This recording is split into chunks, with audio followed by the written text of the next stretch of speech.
The moment you discover your entire marriage is built on lies, it feels like dying while still breathing. My name is Hazel Whitaker, and I'm 79 years old now. But in 1973, I was just a 27-year-old mother of three, living what I believed was the American dream in a little town called Meadow Creek, New Mexico. Before I share my story with you today, I'd love if you could take a moment to subscribe to this channel and give this video a like. It would mean the world to me. And let me know in the comments where you're watching from.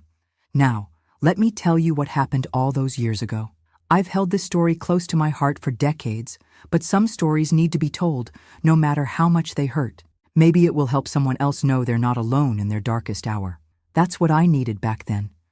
To know I wasn't alone. It was early June, and the heat had already settled over our town like a heavy blanket. The kind of dry heat that makes the horizon shimmer and the cicadas sing louder than usual. Our modest ranch-style house on Saguaro Drive was my pride and joy. James had bought it for us when he got promoted at the mining company 5 years earlier. It had a covered porch where I'd sit in the evenings while the children played in the yard, and a kitchen with those fashionable yellow appliances that all the ladies in my neighborhood envied. James and I met after he returned from Vietnam. He was so handsome in his uniform, with those kind blue eyes that seemed to see right through to my soul. We were married within 6 months, and I thought I was the luckiest woman alive. Our first child, David, came along a year later in '67, then Sarah in '69, and finally our little Rebecca in '71. We were that picture-perfect family you'd see in magazine advertisements. James with his steady job, me keeping a beautiful home, and our 3 healthy, beautiful children. That Tuesday morning was like any other.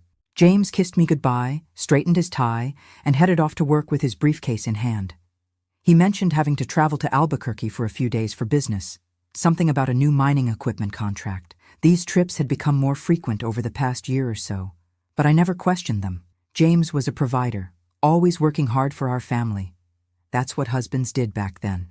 I spent the morning cleaning the house and preparing a casserole for the church potluck that evening. With James away, I thought I'd take the opportunity to sort through his closet and donate some of his older suits to the church charity drive. That's when I found the receipt. It was tucked in the pocket of his tweed jacket, a receipt from Sanderson's Jewelers in Santa Fe, dated just 2 weeks earlier, for a woman's bracelet with a heart charm.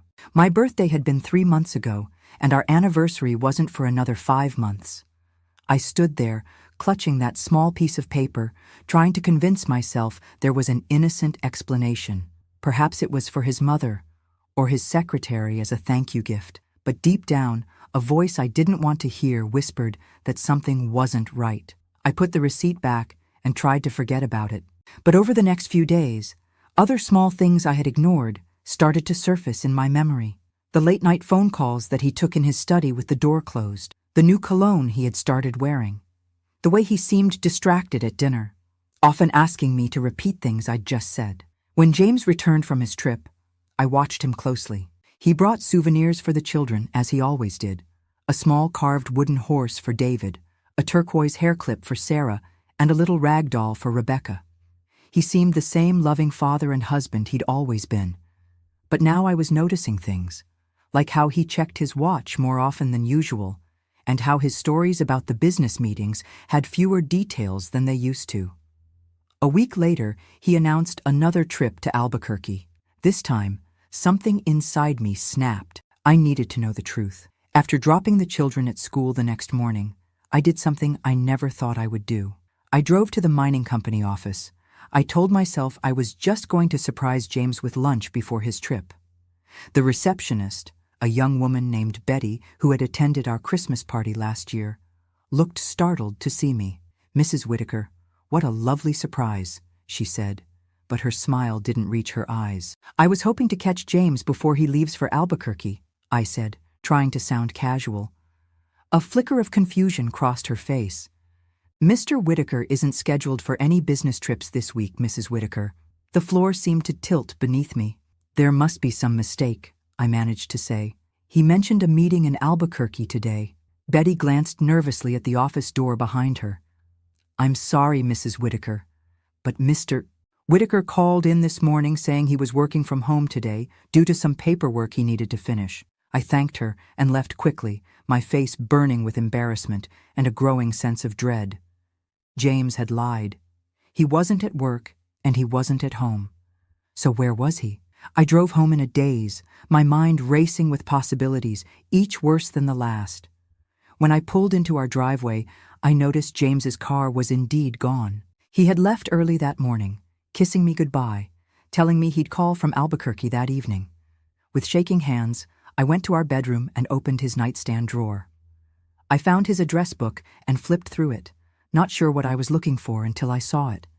An address in Santa Fe, written in his neat handwriting under the name VM, with a telephone number beside it. No explanation, just an address that I'd never seen before. Santa Fe was only an hour's drive away. Before I could talk myself out of it, I called my neighbor Alice and asked if she could pick up the children from school and watch them until dinner. I told her I had a doctor's appointment I'd forgotten about, another lie to add to the growing stack of deceptions that seemed to be engulfing my life. The drive to Santa Fe was a blur. I rehearsed confrontations in my head, imagining scenarios where James had a perfectly reasonable explanation for everything. Maybe it was a surprise he was planning. Maybe it was a business contact he hadn't mentioned. Maybe. But the knot in my stomach tightened with every mile. I found the address easily enough, a charming adobe-style house with bright blue trim and flower boxes in the windows. It was in a nice neighborhood, the kind where young families lived. I parked across the street, my heart pounding so hard I thought it might break my ribs. I didn't have to wait long. Just after noon, a familiar car pulled into the driveway, James's Buick. I sank down in my seat, watching as my husband, the father of my children, walked up to that front door with a bouquet of flowers in his hand. He didn't knock. He had a key. The door opened and a woman appeared. She was younger than me, maybe by 5 or 6 years, with dark hair falling in waves past her shoulders. She was wearing a pretty floral dress that showed off her figure, a figure that clearly indicated she was expecting a baby. She threw her arms around James's neck and kissed him, not a friendly peck, but the kiss of a lover, a wife. My husband returned the kiss with equal passion, his hand resting on her swollen belly with a tenderness I recognized all too well. What happened next was even worse. A little boy, no more than 3 years old, came running to the door calling out, "Daddy! Daddy!" James scooped him up and held him high, both of them laughing. The little boy had James's eyes, my James, the man I had built my entire life around. I must have made a sound, a gasp or a cry, because suddenly James looked in my direction. Our eyes met across the street, and I watched as his face drained of color. For a long, suspended moment, we stared at each other. Me in my car, with my white-knuckled grip on the steering wheel, him standing on that doorstep with his other family. I didn't wait to see what would happen next. I started the car and drove away, tears blinding me. I had to pull over twice to be sick on the side of the road. My mind couldn't process what I had seen. James had another home, another woman who was clearly his wife in every way that mattered. A son who called him daddy, another baby on the way. How long had this been going on? Years, obviously, given the age of the little boy. I drove back to Meadow Creek in a state of shock. When I got home, I mechanically started preparing dinner, as if following the routine of normal life could somehow make what I had witnessed less real. I picked up the children from Alice's house, helped them with their homework, listened to their stories about school, all while feeling like I was underwater, sounds muffled, movement slow and dreamlike. When the phone rang at 6 o'clock, I knew it was James. I let it ring 5 times before answering. "Hazel," he said, and I could hear the panic in his voice. "We need to talk." "Do we?" My own voice sounded strange to my ears, calm and detached. "I can explain," he said. "Can you explain the little boy who calls you daddy?" I asked, my voice breaking despite my efforts to remain calm. "Can you explain the pregnant woman? The house you've clearly been paying for? The years of lies?" There was silence on the other end of the line. Then, "Hazel, please, let me come home. We should talk about this face to face." "There's nothing left to talk about," I said. "Don't come home tonight, James. I can't look at you right now." After I hung up, I sat at the kitchen table for a long time, staring at nothing. The children were in the living room watching television, their innocent laughter occasionally drifting through the house. They had no idea their world was about to change forever. How would I tell them? What would I say? That their father had another family? That everything we thought we knew about our lives was a lie? That night, after tucking the children into bed with stories and kisses, as if it were any other evening, I finally allowed myself to break down. I sat on the bathroom floor with a towel pressed against my mouth to muffle my sobs. I cried for the marriage I thought I had. I cried for my children who adored their father. I cried for the woman I had been just that morning, trusting, secure in her place in the world. And yes, I even cried for the woman in Santa Fe who might be just as deceived as I had been. By morning, the tears were gone, replaced by a cold determination. I didn't know what the future held, but I knew I couldn't stay in this house, in this town, waiting for James to choose between his two families. I had to make a choice for myself and my children, a choice to walk away with whatever dignity I had left. You never truly understand your own strength until being strong is the only choice you have left. That night, after discovering James's secret life, I didn't sleep a wink. I lay beside him in our bed, the same bed we'd shared for 9 years, listening to his breathing, studying the face of a man I suddenly realized was a complete stranger to me. He had come home late that evening, reeking of cologne and excuses. He claimed his business in Albuquerque had wrapped up early, so he'd decided to surprise us by coming home. The children were delighted, of course. They'd tackled him at the door with hugs and eager stories about their day. I watched him with them, so loving, so attentive, and wondered how a man could compartmentalize his life so completely. How could he be a devoted father to our children while having another child across town who also called him Daddy? Throughout dinner, I kept my composure. I smiled at the right moments, nodded when appropriate, even laughed at his jokes. But inside, I was dying. Every glance, every gesture now seemed calculated, every word potentially another lie. Who was this man sitting across from me, cutting his meatloaf into neat squares the way he always did? Had anything about our life together been real? After the children were tucked into bed, he approached me in the kitchen.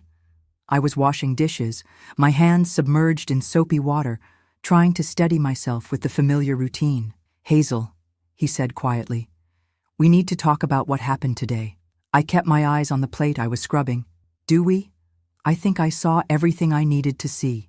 "It's not what you think," he started, but I cut him off with a harsh laugh. "Really, James? It's not what I think? I saw you with another woman, pregnant, I might add, and a little boy who is clearly yours. What exactly am I misunderstanding?" He sighed, running his hand through his hair the way he did when he was stressed. "Valerie and I, it's complicated." "Valerie," I repeated. "VM in your address book, at least now I know her name." I won't repeat the entire conversation that followed. Some words, once spoken, leave wounds too deep to revisit. The short version is that James had met Valerie Martinez during a business trip to Santa Fe 5 years ago. What started as a brief affair turned into something more when she discovered she was pregnant. Instead of ending things, instead of coming clean, James had decided to maintain 2 separate lives. 2 women who believed they were his wife, 2 families who depended on him. "I love you both," he had the audacity to say. "I couldn't bear to hurt either of you. So instead, you built a foundation of lies," I replied, my voice surprisingly calm despite the storm raging inside me. "And now, 3 innocent children, 4 soon, will pay the price for your selfishness." He tried to touch my arm, but I recoiled as if burned. "Don't," I warned him. "Don't you dare touch me." That night, as I mentioned, I didn't sleep. I stared at the ceiling, making calculations. James had been supporting 2 households for years. No wonder money had always been tight, despite his good position at the mining company. No wonder he was always working late, always traveling. The pieces were falling into place with sickening clarity. By morning, I knew what I had to do. I couldn't stay in Meadow Creek, not with the inevitable scandal that would erupt once the truth came out. Small towns feast on tragedy and scandal. It would be all anyone talked about for years. Poor Hazel Whitaker, did you hear? Her husband had a whole other family in Santa Fe. Can you imagine? I couldn't subject my children to that kind of whispered cruelty. David was already a sensitive boy at 6. Sarah, at 4, was just developing her self-confidence. And little Rebecca, at barely 2, wouldn't understand why people were looking at her mother with pity in their eyes. I had an aunt, my mother's sister, Ruth, who lived in Tucson, Arizona. We weren't particularly close, but she had always told me to visit anytime. Anytime was now. After James left for work, I called Aunt Ruth from the telephone in the kitchen, twisting the cord around my finger nervously as it rang. "Aunt Ruth," I said when she answered, "it's Hazel. I need a place to stay for a while. Me and the children." There was a pause. "Hazel, honey, what's happened?" I couldn't bring myself to explain over the phone. "I'll tell you everything when I see you. But we need to leave today. Is that all right?" Another pause. Longer this time. Then, "Of course it's all right. Your family." Those 4 words, "your family," nearly broke me right there. Real family doesn't lie to you for years on end. Real family doesn't betray you in the most fundamental way possible. I hung up and sprang into action. I withdrew half the money from our joint savings account at the bank. My fair share after 9 years of marriage, I reasoned. Then I went home and packed only what would fit in our station wagon. Clothes, a few toys, photo albums, though I left behind all the photos of James, and my grandmother's silver tea set, the only real valuable I had inherited. I picked the children up early from school and the neighbor watching Rebecca, telling them we were going on a surprise trip to visit a great aunt they barely remembered. David, always perceptive, asked about Daddy. "Daddy has to work," I said, the lie bitter on my tongue. "He knows we're going." I left a note for James on the kitchen table. It wasn't eloquent or particularly insightful. It simply said, "I cannot share a husband. Do not try to find us. The children deserve better than a part-time father." The drive to Tucson was long and grueling with 3 young children.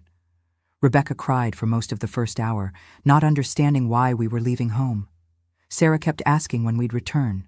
Only David remained quiet, staring out the window at the passing desert landscape, occasionally glancing at me with questions in his eyes that I wasn't ready to answer.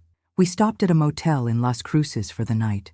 As the children finally slept, exhausted from the day's upheaval, I sat on the edge of the bathtub in our cramped motel bathroom and allowed myself to cry for the first time. Not delicate tears, but gut-wrenching sobs that I muffled with a towel so the children wouldn't hear. What kind of woman doesn't realize her husband has another family? How could I have been so blind, so trusting, so stupid? The signs had been there. The business trips, the late nights, the unexplained expenses. I had ignored them all because I wanted to believe in the life we had built together. But dwelling on my failures wouldn't help my children. They needed me to be strong, to create a new life for us. So I dried my tears, splashed cold water on my face, and made a promise to myself. I would never again let my happiness depend on a man.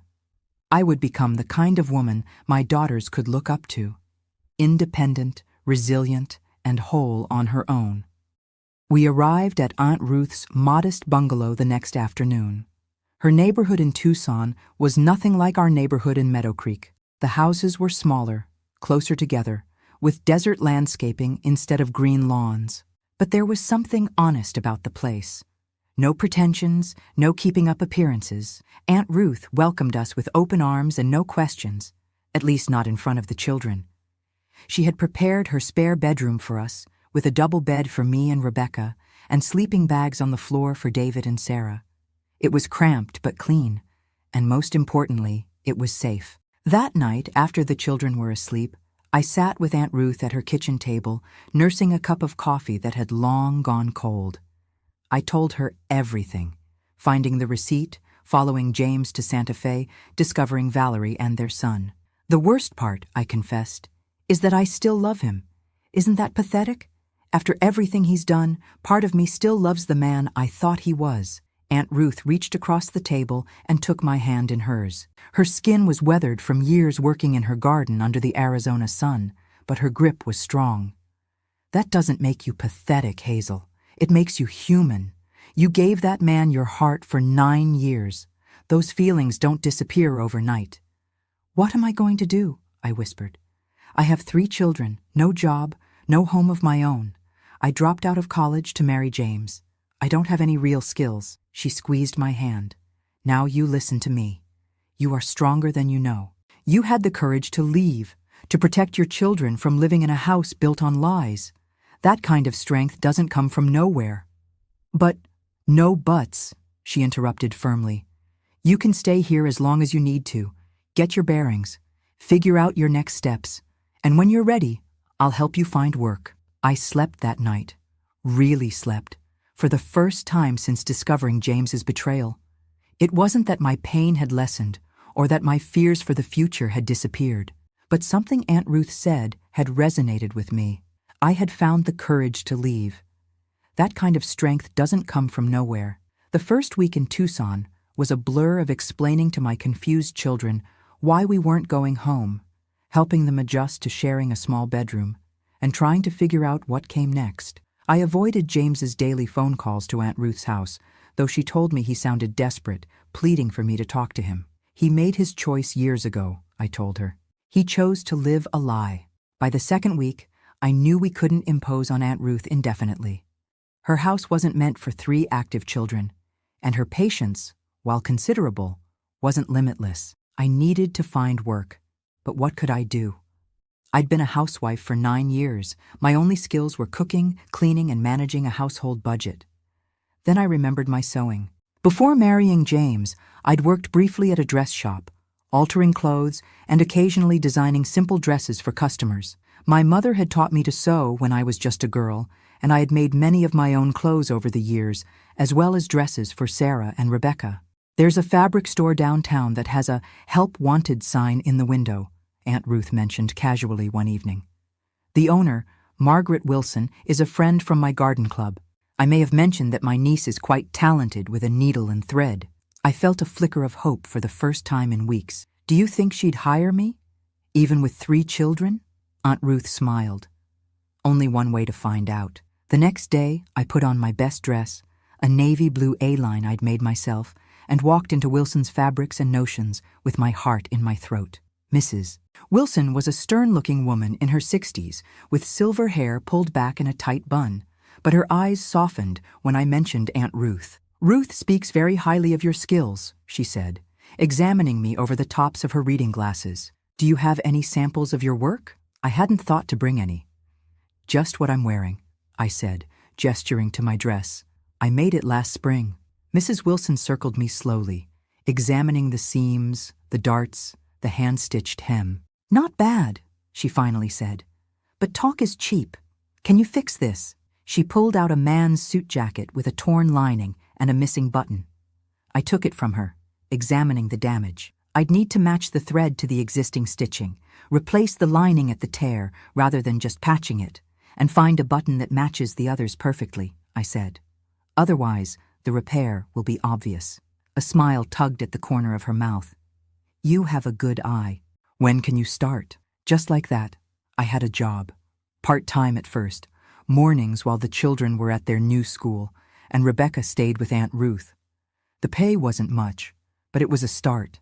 It was independence. That evening, as I tucked the children into bed in our cramped shared room, David asked the question I'd been dreading. "Are we ever going to see Daddy again?" I sat on the edge of the bed, choosing my words carefully. Daddy made some very bad choices that hurt our family. Right now, we need time away from him to heal. "But he's still our daddy," Sarah insisted, her lower lip trembling. "Yes, he is," I acknowledged, "and he loves you very much. That hasn't changed." It was the kindest truth I could offer them. As I turned out the light, Rebecca, who rarely spoke in full sentences at her age, said clearly in the darkness, "Mama sad." I reached out to stroke her soft curls. "Mama was sad," I corrected gently. "But I'm getting stronger every day." "And do you know why?" "Why?" David and Sarah asked in unison. "Because I have the 3 of you, and we're going to be just fine." I didn't know then how we would manage long-term. I didn't know if James would try to fight for custody or if he would simply let us go. I didn't know if the whispers and stares would follow us to this new city, or if we could truly start fresh. But I knew one thing for certain. The woman who drove away from Meadow Creek was not the same woman who had lived there for 9 years. That woman had believed her worth was tied to her husband. This new version of me was discovering, day by day, her own capacity for resilience. And though I couldn't see it yet, this painful ending was actually the beginning of a life more authentic and fulfilling than anything I could have imagined. There's a unique kind of humiliation that comes with returning to the place where your life fell apart. After 3 months in Tucson, I had to face the reality that we couldn't stay with Aunt Ruth indefinitely. Her small bungalow wasn't designed for a family of 4, and despite her generous spirit, I could see the strain our presence was putting on her routine. But more pressing was the legal reality I'd been avoiding. I needed to officially divorce James, which meant returning to New Mexico. The money I'd taken when we left was nearly gone. My part-time job at Wilson's Fabrics barely covered our basic needs, and Aunt Ruth was on a fixed income. I'd been dodging James's calls for weeks, but finally, I had no choice but to answer. "Hazel." He sounded both relieved and anxious when he heard my voice. "Thank God. Please, just listen. I'm coming back to Meadow Creek," I interrupted, my voice steadier than I felt. "Not to reconcile. To file for divorce and settle things properly." There was a long silence. Then, "I understand. The children need stability," I continued. "A home of their own, not a crowded spare bedroom." "You can have the house," he said quickly. "I'm living in Santa Fe now, with—" He trailed off. "With your other family," I finished for him. "You can say it, James. It's been our reality for years, even if I only discovered it recently." That we worked out the practical details. He would continue paying the mortgage on our house in Meadow Creek, provide child support, and make himself scarce when I returned to town. It was the least he could do, and even he knew it. What neither of us discussed was how the town would react to my return. In 1973, divorce was becoming more common, but in small-town New Mexico, it still carried a stigma. And a divorce caused by a husband's secret second family? That was the kind of scandal that would have the gossip mill working overtime. The drive back to Meadow Creek in early September was very different from our hasty escape months earlier.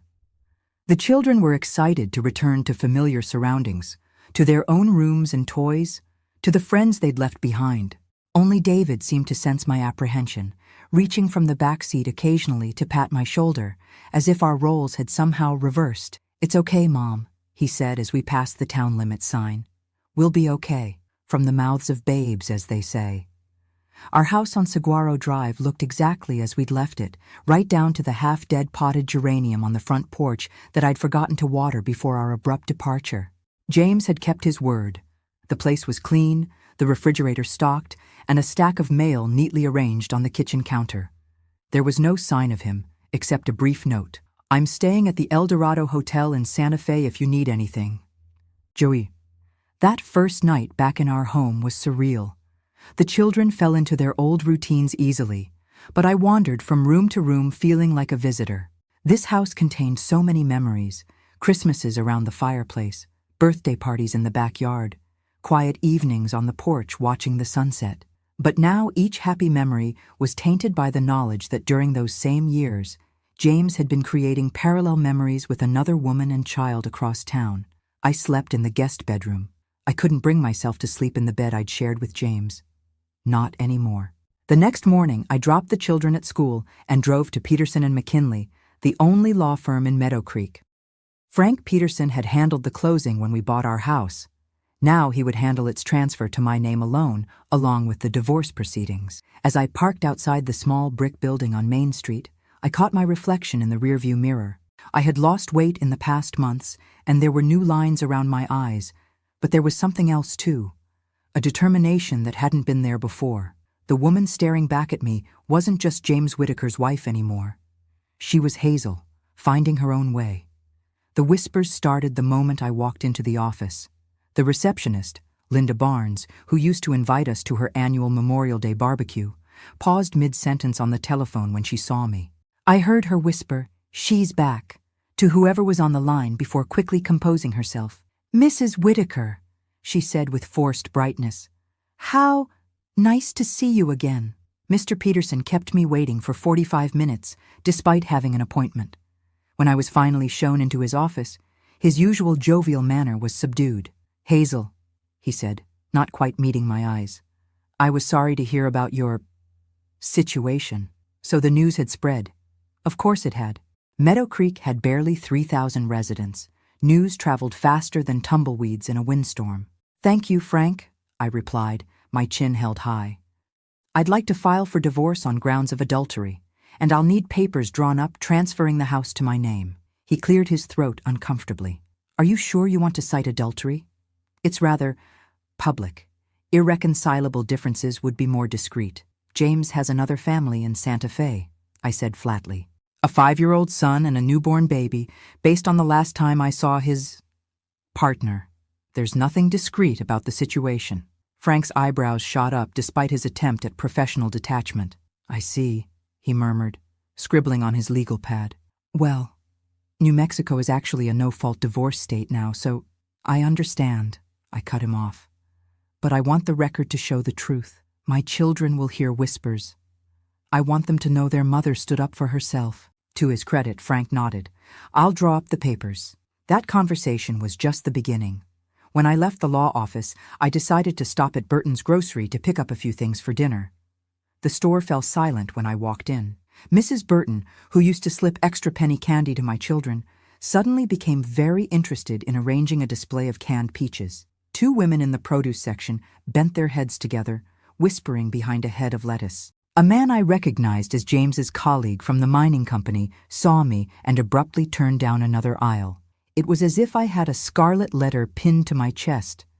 Not A for adultery, but V for victim, which somehow seemed worse. Their pitying glances made me feel small, diminished. I grabbed what I needed and approached the checkout, where Judy Miller, a woman I'd served alongside on the PTA, was working the register. "Hazel," she said, her voice hushed as if at a funeral. "We've all been so worried about you. Just disappeared like that with the children." "We needed some time away," I said simply, counting out exact change. "Such a shame," she continued, bagging my groceries with excruciating slowness. "And after everything you did for this community. The spring fundraiser won't be the same without your organization skills." The implications were clear. My role in the community was over. The divorcee with the scandalous story wouldn't be asked to chair committees or organize bake sales anymore. "I'm sure you'll manage," I replied, taking my bags. As the days passed, similar scenes played out across town. The mothers at school pickup stood in their usual circles, conversations stopping abruptly when I approached. Invitations to birthday parties for my children came less frequently. Our usual pew at church remained empty for weeks after our return. I couldn't bear the thought of sitting through a sermon on family values while feeling everyone's eyes on my back. The worst was when Sarah came home crying because Bethany Palmer had told her that her daddy didn't love them anymore. That's why he had a new family. "Is it true, Mommy?" she asked, her small face streaked with tears. "Did Daddy get new kids because he didn't want us anymore?" I gathered her in my arms, my heart breaking for the millionth time. "No, sweetheart. Daddy made bad choices, but he loves you, David, and Rebecca very much. Some people just don't understand grown-up problems, so they say unkind things." It wasn't just the children who faced cruelty. One afternoon, I went to the bank to open my own account, something I should have done years ago. The bank manager, Harold Jenkins, a man who had played golf with James every Saturday for years, kept me waiting for nearly an hour before seeing me. "Mrs. Whitaker," he said, when I was finally seated across from his imposing desk. "What can I do for you today?" "I'd like to open an account in my name only," I explained, "and discuss the possibility of a small business loan in the future." He leaned back in his chair, steepling his fingers. "A business loan? What sort of business would that be?" "I'm still developing the concept," I said. "But it would be related to custom dressmaking and alterations." Harold's eyebrows rose. "I see. And what collateral would you have for such a loan?" "The house will be in my name once the divorce is finalized." His expression hardened. "Mrs. Whitaker, I hope you understand that the bank has certain standards for loans. A newly divorced woman with 3 children and no business experience represents a significant risk." "A risk?" I repeated, feeling heat rise in my cheeks. "I've managed my household budget perfectly for 9 years. I have skills that are in demand, and I'll have the house as collateral. Perhaps you should consider something more suitable," he suggested. "The elementary school is looking for a receptionist, or the telephone company always needs operators." I stood up, gathering my purse. Thank you for your time, Mr. Jenkins. I'll be withdrawing all my funds and closing my joint account today. I believe the First Bank of Albuquerque will be more appreciative of my business. His face reddened. Now, Hazel, don't be hasty. It's Mrs. Whitaker to you, I corrected him. And I'm not being hasty, I'm being prudent with my financial future. I walked out with my head high, but inside I was shaking. This was the reality of my new life. Doors that had once been open to James Whitaker's wife were now firmly closed to Hazel Whitaker, soon-to-be divorcee. The following weeks brought more of the same. The invitation to join the Christmas decoration committee, which I'd chaired for the past 3 years, never arrived. The bridge club suddenly had no openings. Even Dr. Matthews, our family physician since David was born, seemed uncomfortable during the children's checkups, rushing through the appointments and avoiding personal questions. But not everyone in town turned their back on us. Mrs. Wilson, my former high school English teacher, stopped me outside the post office one day.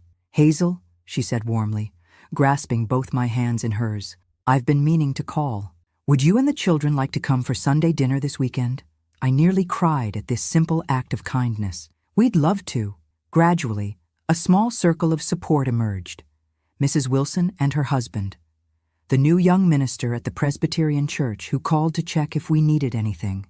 Surprisingly, Frank Peterson's wife, Emily, who dropped off a casserole one evening with a note that simply said, "Been there. It gets better."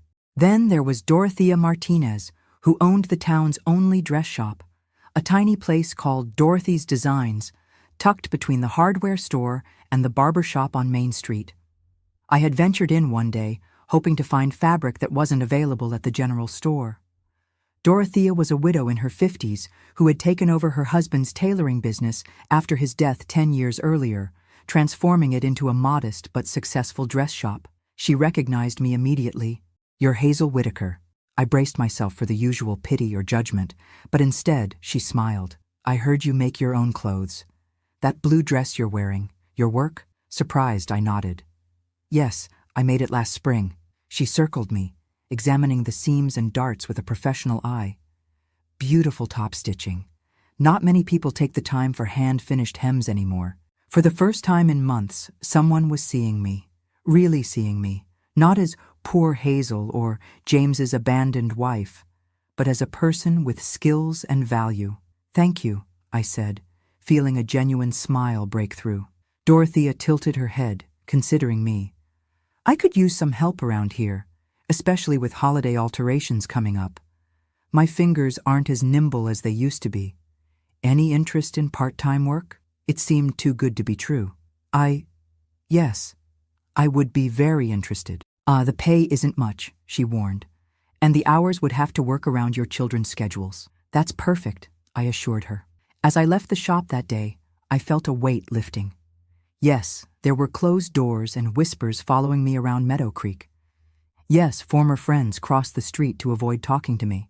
But there were also unexpected kindnesses and new opportunities emerging from the wreckage of my old life. That evening, as I tucked the children into bed, David asked, "Are we going to stay in Meadow Creek forever, Mom?" I hesitated, brushing his hair back from his forehead. "I don't know, sweetheart. Would you like to?" He thought for a moment. "I miss my friends, but I don't like how people talk about you when they think I can't hear. Out of the mouths of babes, indeed. We'll stay as long as it feels right," I told him. "And if someday it doesn't feel right anymore, we'll go somewhere new. But for now, we have our house, you have your school, and Mommy has a new job." "At the dress shop?" he asked, his eyes lighting up. "Can you make me a superhero cape?" I laughed, the sound surprising me with its genuineness. "I'll make you the best superhero cape in all of New Mexico." As I switched off his light, I realized something important. The whispers and closed doors hurt, yes. The judgment and pity stung. But they didn't define me. For the first time since discovering James's betrayal, I was starting to see a path forward that wasn't just about survival, but about building something new. The women of Meadow Creek might whisper about me at the beauty parlor. The men might shake their heads at the golf course, but I was still standing. And as Dorothea had shown me that day, if one door closes, sometimes a window opens instead. You just have to be brave enough to climb through it. Sometimes your greatest talent lies dormant within you, waiting for the right moment to emerge. My mother used to say that necessity is the mother of invention, but in my case, necessity became the mother of reinvention. Working at Dorothea's dress shop turned out to be more than just a job. It was the beginning of discovering who I truly was beyond being a wife and mother. The holiday season of 1973 was approaching fast, and with it came a flood of alteration requests at Dorothy's Designs. Women bringing in dresses that needed taking in or letting out for Christmas parties, mothers wanting matching outfits for family photos, men needing suits adjusted for New Year's celebrations. I spent hours at the old Singer sewing machine in the back room, my fingers flying over fabrics, creating perfect invisible hems, adjusting waistlines and replacing zippers. Dorothea watched me work with an appraising eye. "You have a gift, Hazel," she said one afternoon as I finished a particularly challenging alteration on a beaded evening gown. "You see the potential in things. Not everyone has that vision." Her words warmed something inside me that had been cold for months. I had spent so long seeing myself through the lens of my failed marriage, discarded, not good enough, that I'd forgotten I had value beyond that relationship. One Wednesday in early December, a young woman named Lisa Jenkins came into the shop in tears. She was holding a wedding dress that had been her mother's, hoping to wear it for her own wedding that weekend. "The seamstress in Albuquerque was supposed to alter it, but she got sick," Lisa explained between sobs. "The wedding is Saturday, and no one else can help me on such short notice." The dress was at least 20 years old, a beautiful satin gown with delicate lace overlay that had yellowed slightly with time. It needed significant alterations. Lisa was taller and slimmer than her mother had been. Dorothea looked at me questioningly. We were already swamped with holiday orders, but there was something about the desperation in Lisa's eyes that resonated with me. I knew what it felt like to have plans crumble, to feel helpless in the face of circumstances beyond your control. "I can do it," I heard myself say. "But we'll need to work quickly. Can you stay for a fitting right now?" For the next 3 days, I worked on that dress into the night after the children were asleep. I carefully separated the lace overlay from the satin bodice, soaked the lace in a special solution to restore its ivory color, restructured the bodice to Lisa's measurements, and lowered the waistline to elongate the silhouette. I replaced yellowed seed pearls with new ones, meticulously matching the original pattern. When Lisa came for the final fitting on Friday afternoon, her hands flew to her mouth when she saw the transformed dress. "It's perfect," she whispered, tears filling her eyes. "Even better than I imagined." As she stood on the fitting platform, looking at herself in the mirror, I caught Dorothea watching me with an odd expression. "What?" I asked when Lisa had gone, clutching the dress carefully in its garment bag. "You didn't just alter that dress," Dorothea said thoughtfully. "You reimagined it, made it more beautiful than the original, while still honoring what it was." I shrugged, uncomfortable with the praise. "I just did what was needed." "No," she insisted. "What was needed was to take it in at the waist and shorten the hem. What you did was art." That night, as I sat at my kitchen table paying bills, I found myself sketching dress designs on the back of an envelope, something I hadn't done since before marrying James. My mind was suddenly full of ideas, silhouettes, and details I wanted to try. For the first time in months, I felt a spark of excitement about the future. Word spread quickly about Lisa's wedding dress. In a small town like Meadow Creek, news, both good and bad, traveled at the speed of sound. Within weeks, we had women coming into Dorothy's specifically asking for me. Not just for alterations, but wondering if I could create custom designs. "Have you ever thought about making your own pieces to sell in the shop?" Dorothea asked one day in January as we were closing up. "I have extra fabric from suppliers, and there's space in the front corner for a small rack." The idea both thrilled and terrified me. "Do you really think people would buy them?" "Only one way to find out," she replied with a smile. I started small, a rack of simple A-line skirts in vibrant colors and patterns not usually found in Meadow Creek's limited shopping options. To my surprise, they sold out within 2 weeks. Next came blouses with special details, hand-embroidered collars, unique button arrangements, perfect French seams. Those sold quickly, too. By spring, I had developed a small but dedicated clientele who appreciated the quality and uniqueness of my work. Women who had previously avoided eye contact with me in the grocery store were now stopping by the shop to see what new items I had created. It wasn't forgiveness exactly, but it was a shift. They were beginning to see me as something other than just the woman whose husband had a secret family. What I didn't anticipate was how this creative outlet would heal something broken inside me. Each stitch was a tiny act of creation, a small assertion that I could make something beautiful and lasting. Each completed garment was proof that my hands still knew how to build, even if my heart was still learning how to trust again. The children noticed the change in me. One evening, as I sat at the kitchen table, sketching designs after dinner, Sarah leaned against my shoulder. "You hum now when you draw," she observed. "You didn't used to hum." I hadn't realized I was doing it. "Do you like my humming?" She nodded solemnly. "It means you're happy again." Out of the mouths of babes.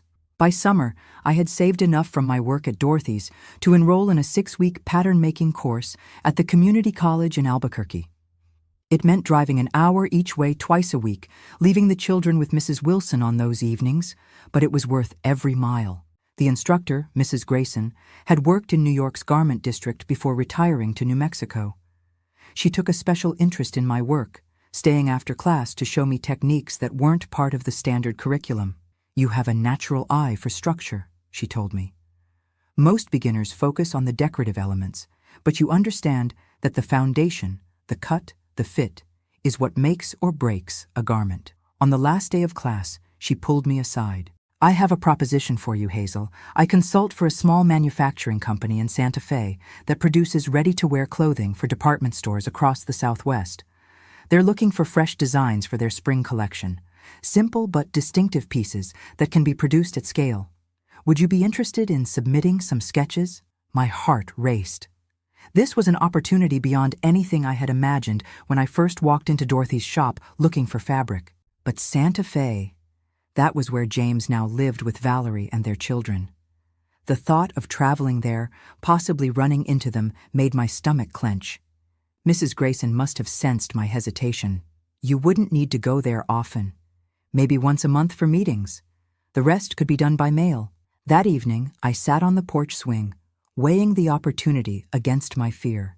The sun was setting over the mesa, painting the sky in shades of orange and pink that no fabric could quite capture. From inside the house, I could hear David helping Rebecca with her reading, his patient voice guiding her through a Dr. Seuss book. My children were thriving despite everything. David had made the honor roll that spring. Sarah had conquered her shyness to perform in the school talent show. Even little Rebecca, who had been so confused by all the changes, was blossoming into a confident 5-year-old. They were resilient, adapting to our new reality. Could I do any less? The following week, I drove to Santa Fe with a portfolio of sketches and fabric swatches. I took a room at a small motel on the outskirts of town, far from the neighborhood where I knew James and Valerie lived. The meeting with Southwestern Apparel went better than I could have hoped. They loved my designs for simple, elegant dresses that incorporated elements of traditional Southwestern patterns in modern silhouettes. These would appeal to both tourists and locals, the production manager enthused. Traditional enough to feel authentic, but contemporary enough to be wearable in any city. They offered me a contract as a freelance designer, $200 per accepted design, with a minimum commitment of 10 designs for their spring line. It wasn't a fortune, but combined with my work at Dorothy's, it would give us financial stability I hadn't dared dream of a year earlier. As I drove back to Meadow Creek that evening, I found myself taking the long route, past the courthouse where my divorce from James had been finalized 3 months earlier. I pulled over and sat for a moment, looking at the imposing stone building where one chapter of my life had officially ended. A year ago, sitting in that parking lot, I had felt only grief and failure. Now, I felt something else. Not happiness exactly, but possibility.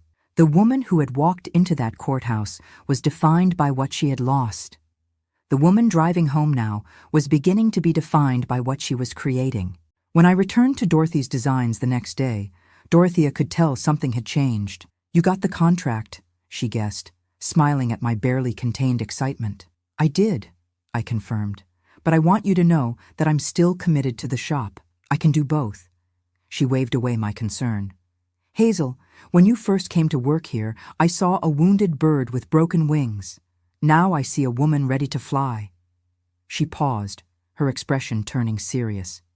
"But I have a proposal of my own." "What is it?" I asked, curious. "I'm thinking of retiring next year," she said. "My arthritis is getting worse, and my daughter in Arizona keeps asking me to move closer. I've been wondering what would happen to this place." She gestured around the small shop that had become my sanctuary. "How would you feel about taking it over?" I stared at her, stunned. "Dorothea, I couldn't possibly afford to buy the business." "Who said anything about buying it outright? We could work out a payment plan over years. You'd be doing me a favor, keeping my husband's legacy alive." The offer took my breath away. My own shop? The possibility had never entered my mind. But suddenly, I could see it, expanding beyond alterations and the few custom pieces we currently offered, perhaps carrying my own line alongside established brands, maybe even changing the name someday. "I need to think about it," I said finally. "It's a huge responsibility." Dorothea nodded understandingly. "Of course, but remember what I told you when you fixed that wedding dress? You have vision, Hazel. You see the potential in things and in yourself that others miss." That night, I couldn't sleep. My mind was racing with possibilities. I got up and found myself standing in front of the mirror in my bathroom, really looking at myself for the first time in months. The woman who gazed back at me wasn't the same one who had discovered her husband's betrayal a year ago. There were new lines around my eyes, yes, and a few strands of silver in my brown hair that hadn't been there before. But there was also a steadiness in my gaze that was new, a certainty that hadn't existed before. My hands, resting on the edge of the sink, bore the tiny marks of my work. A callus where I held the scissors, a small scar from an errant pin. Fingertips slightly roughened from handling fabric day after day. These were not the hands of a victim. They were the hands of a creator, a provider, a woman who had found her voice through her craft. Hands that could build a future, stitch by careful stitch. I thought about what that future might look like. Taking over Dorothy's would mean deeper roots in Meadow Creek, the very place that had once felt like a cage of gossip and judgment. But it would also mean building something that was truly mine, something I could perhaps someday pass on to my daughters if they were interested. The freelance designing for Southwestern Apparel offered a different kind of opportunity. Connections to the wider world of fashion, a chance to see my creations worn by women across multiple states, the beginning of a name for myself beyond Meadow Creek's boundaries.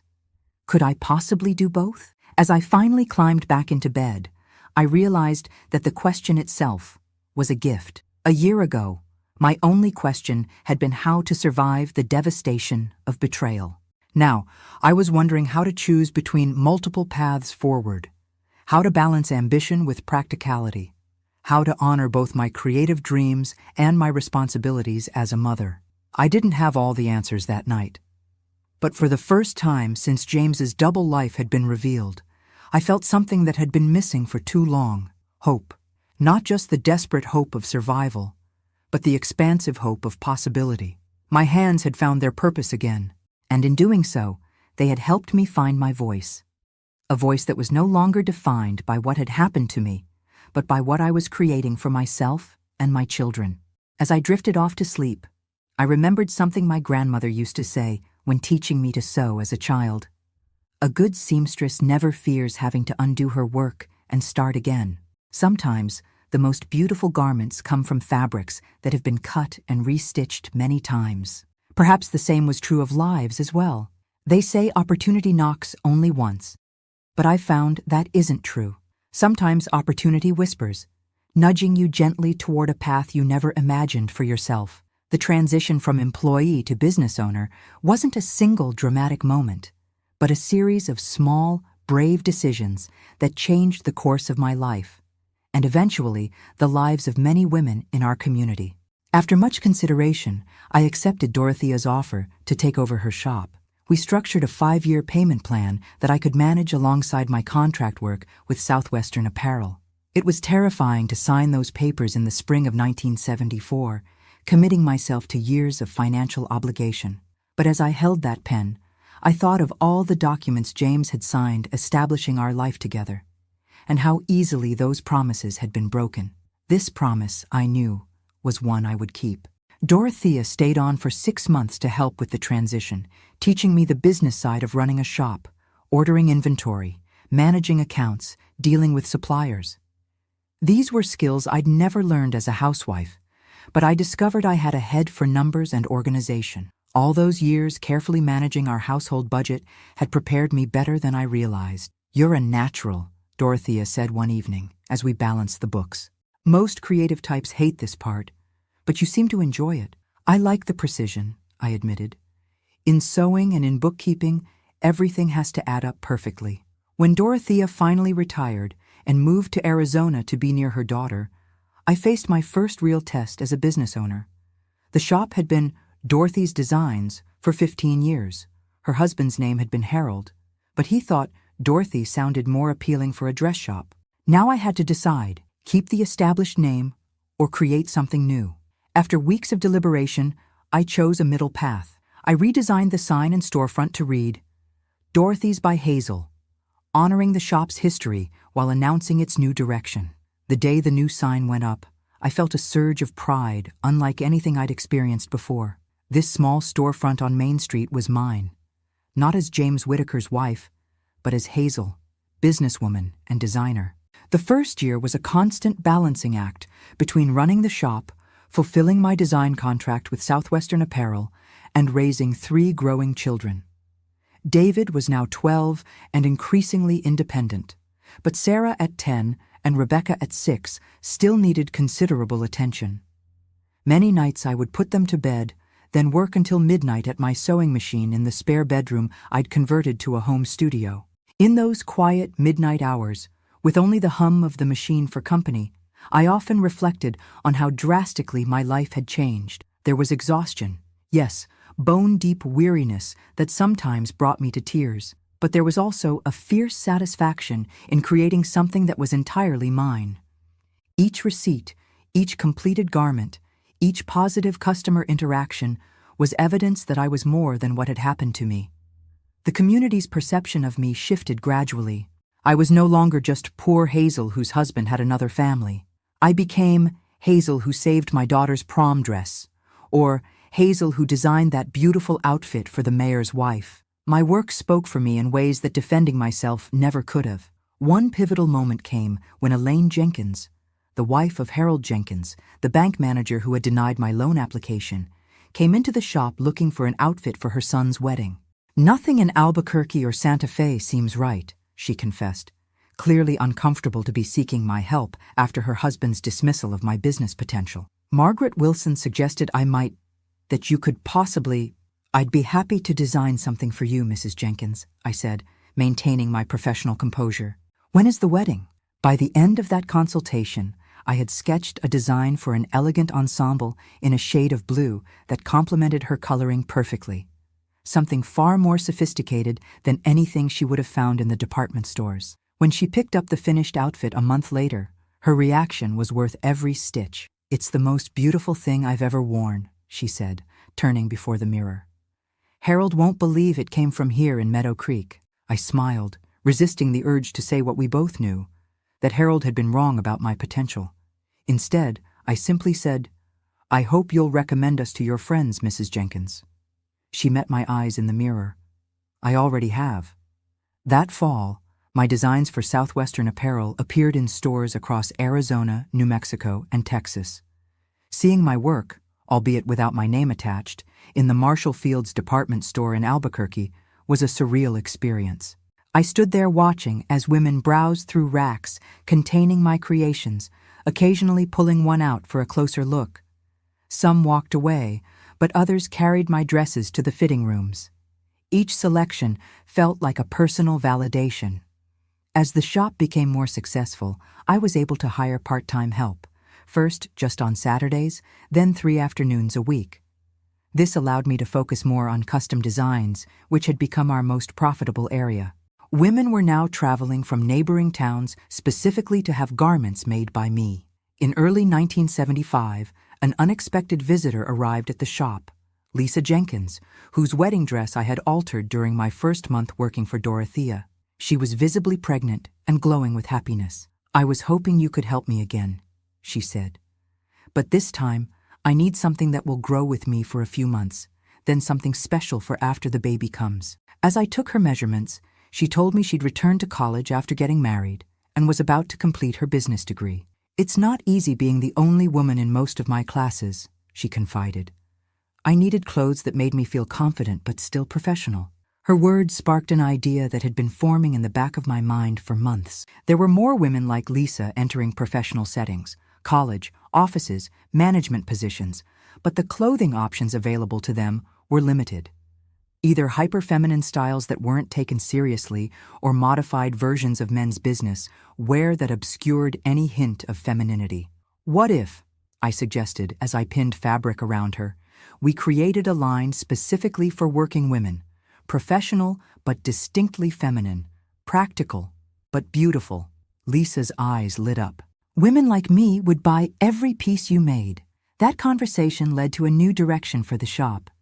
I began designing what I called the Career Collection, suits, dresses, and separates specifically for women entering the workforce. I used fabrics that traveled well, added practical details like hidden pockets, and ensured each piece could transition from day to evening with simple accessory changes. By mid-1976, we'd outgrown our small space on Main Street. The building next door, formerly a bookstore, became available, and after much deliberation and several sleepless nights worrying about the financial risk, I decided to expand. This time, when I went to the bank for a loan, I didn't meet with Harold Jenkins. I met with the regional manager from Albuquerque, bringing detailed financial statements showing the shop's growth over the past 2 years. "Impressive numbers, Mrs. Whitaker," he said, reviewing my paperwork. "You've more than doubled your revenue since taking over the business. And our growth potential is even greater with expanded space for inventory and a dedicated fitting area," I pointed out, showing him my business plan. I secured the loan, smaller than I'd hoped for, but enough to proceed with the expansion. The day we knocked down the wall between the two storefronts, creating one larger space, felt like a physical manifestation of how my life had expanded beyond the narrow confines I'd once accepted. The children were directly involved in the growth of the business. David, now 14, helped with bookkeeping after school, showing an aptitude for numbers that surprised me. Sarah, at 12, had her mother's eye for color and design, often offering opinions on fabric selections that proved remarkably astute. Even 9-year-old Rebecca contributed, charming customers with her detailed knowledge of inventory. "The blue one you're looking for is on the second rack, third from the left." They understood, in their different ways, that this business represented not just our livelihood, but our collective triumph over circumstances that might have broken a less determined family. The shop became the stable center around which our lives revolved, a source of pride and security. In the fall of 1977, I received a call from the editor of Southwestern Living magazine. They were planning a feature on women entrepreneurs in the region and wanted to include me. "Your journey from abandoned wife to successful business owner exemplifies the changing role of women in our society," the editor explained. "Would you be willing to tell your story?" 4 years earlier, I would have declined immediately, unwilling to revisit the painful collapse of my marriage in such a public forum. But now, I saw the potential value in sharing my experience. "Yes," I said, "but I want the focus to be on the business and what we're creating for women, not just on the personal tragedy that led me here." The article appeared in their January 1978 issue, a 4-page spread with photographs of the shop, my designs, and me standing proudly with my children. The headline read, "Threading New Paths, How Hazel Whitaker Stitched Together Success After Heartbreak." The response was overwhelming. Women from across the Southwest wrote to share how my story had inspired them, how they too were rebuilding lives after divorce, widowhood, or other personal setbacks. Many asked for advice on starting businesses of their own. These letters planted another seed in my mind, one that would take several more years to fully germinate. Women needed more than just clothing designed for their changing roles. They needed support, guidance, and practical knowledge about navigating the business world. In 1980, I took another risk. I converted the apartment above the shop, which we'd been using for storage, into a meeting space called the Cutting Room. There, twice a month, I began hosting workshops for women interested in entrepreneurship. We covered topics like securing loans, negotiating with suppliers, marketing strategies, and balancing business with family responsibilities. The first workshop had just 8 attendees. Within 6 months, we had a waiting list, with women driving from as far as Santa Fe and Albuquerque to participate. I brought in guest speakers, accountants, lawyers, marketing professionals, all women who were blazing their own trails in traditionally male fields. This initiative expanded into a formal mentorship program, where established businesswomen, including myself, guided newcomers through their first year of operation. By 1985, we had helped launch 27 women-owned businesses in northern New Mexico, from bakeries to bookkeeping services to a women's health clinic. Looking back from where I sit now at 79, I can trace the progression from that devastating day in 1973, when I discovered James's betrayal, to the rewarding life I've built since then. The shop, now called simply Hazel's, has been a fixture on Main Street for over 4 decades. I've scaled back my day-to-day involvement, with Sarah taking over most of the management responsibilities. She has her own vision for the future, incorporating online sales and contemporary designs while maintaining our commitment to quality and personal service. David became an accountant and handles the financial side of our now diversified business interests, which include a small manufacturing facility that produces our signature career collection for boutiques throughout the Southwest. Rebecca, my sensitive youngest, surprised us all by getting a law degree, specializing in helping women navigate divorce and establish businesses of their own. As for James, we eventually developed a civil relationship for the sake of our children. He remained in Santa Fe with Valerie and their children, maintaining regular visitation with David, Sarah, and Rebecca. Years later, he told me that losing our family was the greatest regret of his life. I believe him, but I've also come to recognize that his betrayal, painful as it was, pushed me toward a life more authentic and fulfilling than the one I might have lived in the comfortable shadow of his protection. The women who come to my workshops often ask if I'm angry about the years I spent as just a housewife before being forced to find my own path. I tell them no. Those years gave me my children, taught me to manage a household economy, and developed the patience and attention to detail that would later serve me well in business. What I do regret is how long it took our society to value women's economic contributions. How many other potential entrepreneurs, inventors, and business leaders remained hidden behind the title of housewife because they never had, or never took, the opportunity to discover their capabilities. That's why, even in my later years, I've continued advocating for women's economic empowerment. The mentorship program has grown into a formal incubator for women-owned businesses, funded partly through a foundation I established with a portion of our company's profits. Last year, we provided seed grants to 15 startups across the state.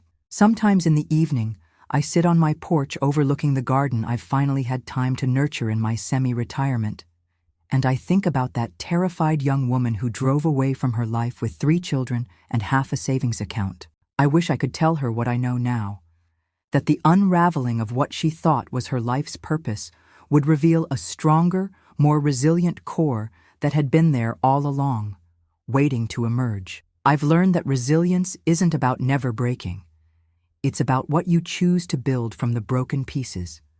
In my case, what began as necessity became passion, then purpose, and finally legacy. Thread by thread, stitch by stitch, choice by choice, I wove a new life from the unraveled fabric of the old one. And in doing so, I discovered that sometimes the most beautiful creations emerge from patterns we never planned to follow. My name is Hazel Whitaker, and this is not just a story of betrayal and heartbreak. It's a story of reinvention, of finding strength where I thought there was only weakness, of building a community where I once feared isolation. It's the story of how I transformed from being defined by my relationship to others, wife, mother, victim, to defining myself through my own creations and contributions. And perhaps most importantly, it's a reminder that it's never too late to pick up the scissors, cut a new pattern, and begin again. You know, sharing my story with all of you today has brought back so many memories, both painful and beautiful. If my journey has touched your heart or inspired you in any way, I'd be so grateful if you'd subscribe to this channel.